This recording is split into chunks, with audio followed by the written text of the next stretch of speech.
nilivyosema, upako hauzuriwi na umbali. Unaposikia sauti kama uko ndani ya nchi, uko nje ya nchi, uko mkoa wa Dodoma au mikoa mingine, sikiliza kwa umakini neno hili. Ninapokuletea neno hili, nakuletea neno la uzima. Ninaongea na watu wa kabila ya aina yoyote, ninaongea na kila aina yote ya dhehebu na kila yote ya dini, maana dini na dhehebu tunazikuta hapa duniani zituongoze katika maisha yetu ya kila siku.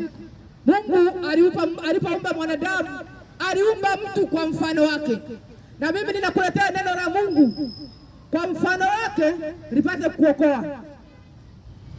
Tunasoma neno letu la leo, linatoka katika kitabu cha Wafalme wa Pili sura ya 6 mstari wa 26 hadi wa 30. Siku moja mfalme wa Israeli alipokuwa anatembea juu ya ukuta wa mji, alisikia mwanamke mmoja akimwita, nisaidie, bwana wangu mfalme.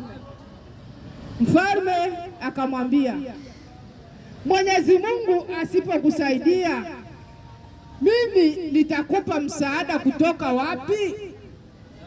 Kutoka katika kiwanda cha kupuria na kutoka katika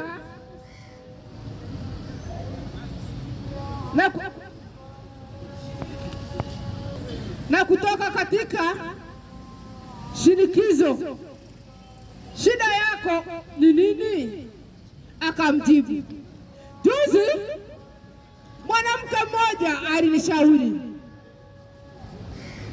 tumle mwanangu, na kesho yake tumle wake. Tukampika mwanangu tukamla. Kesho yake nikamwambia tumle mwanawe, lakini alikuwa amemficha. Mara mfalme aliposikia maneno hayo, maneno ya huyo mwanamke, alirarua nguo zake kwa huzuni.